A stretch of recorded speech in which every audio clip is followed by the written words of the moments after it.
Menteri Keuangan Purbaya Yudisadewa menegaskan agar pembayaran utang proyek kereta cepat Jakarta-Bandung atau WUS tidak membebani APBN. Purbaya menekankan pembiayaan seharusnya bisa ditanggung oleh Danantara sebagai lembaga investasi yang menaungi sejumlah BUMN strategis tanpa perlu suntikan dari pemerintah. Ada pembahasan soal WUS nggak Pak? WUS ada pembahasan, tapi mereka bilang mereka akan pelajari lagi seperti apa. Koordinasi seperti yang diharapkan. Mereka ngotot aja. Arahnya Pak, tadi Pak posisi Bapak terkait dengan kereta cepat ini lebih baik diinjeksi dari Danantara aja, tidak pakai APBN, sudah disampaikan langsung berarti Pak Pak Rosan ya? Sudah saya sampaikan, kenapa? Karena kan Danantara terima dividen dari BUMN kan hampir 90 triliun lah. Itu cukup untuk yang 2 triliun bayaran tahunan untuk kereta api cepat. Dan saya yakin uangnya juga setiap tahun akan lebih banyak, sekian puluh triliun akan lebih, dan sebagian katanya akan ditaruh di obligasi punya saya lagi, pemerintah lagi. Saya tadi sempat kritik, kalau Anda taruh obligasi segitu banyak di pemerintah, keahlian Anda apa? Tapi mereka bilang ini kan hanya 3 bulan terakhir ini, karena nggak sempat kan untuk buat proyek ke depan akan mereka perbaiki, sehingga yang di obligasi itu akan minim lebih banyak di proyek-proyek yang dorong pertumbuhan ekonomi. Respon Pak Rosan gimana Pak? Respon Pak Rosan gimana?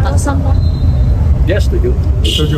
Yang mana nih? Yang soal WUS kayak yang tadi biaya dan WUS mereka bilang mereka akan pelajari lagi dan mereka akan propose ke kita seperti apa. Kalau saya bilang saya udah putus. Ya kira-kira nanti kita tunggu deh berapa studinya.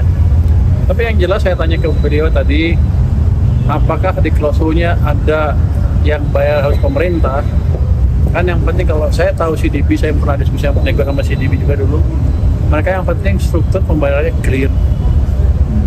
Jadi harusnya nggak ada masalah kalau Danantara bayar juga. Tapi nanti kita lihat hasil seperti apa, dan kita tunggu pemerintah dari Presiden. Pak, pembahasannya tadi soal WUS saja atau ada yang lain? Macam-macam. RKAP, rencana kerja anggaran tahunan mereka 2025, ada Garuda, ada ini, ada semuanya, ada Krakatau Steel dibahas, di mana mereka akan merestrukturisasi. Kalau yang WUS cuma tadi kan ada satu menteri yang nanya, itu ada ramai di berita gimana posisinya. Saya bilang masih akan studi, saya sih posisinya clear, karena di perjanjian mereka dengan Indonesia dengan China nggak ada harus kita yang bayar. Biasanya sih selama struktur pembayarannya clear, mereka nggak ada masalah. Tapi kan kita lihat hasil studinya seperti apa nanti. Pak, ada pergantian ketua Dewas Pak dengan Pak Erick saat ini posisinya di Menpora. Coba? Ada pergantian ketua Dewas dengan saat ini kan Pak Erick di Menpora ya Pak, bukan di BUMN lagi. Dewas sih. Ketua Dewas sih. Masih Pak Erick. Berarti tidak diganti ya? Nggak ada. Pak, ada rencana menerapkan pajak ekspor emas nggak? Apa? Ekspor emas, pajak ekspor emas? Belum saya belum tahu. Saya cek lagi. Pak, soal itu Pak, izin Pak, soal gugatan MK. Terima kasih. Gugatan MK tentang pajak.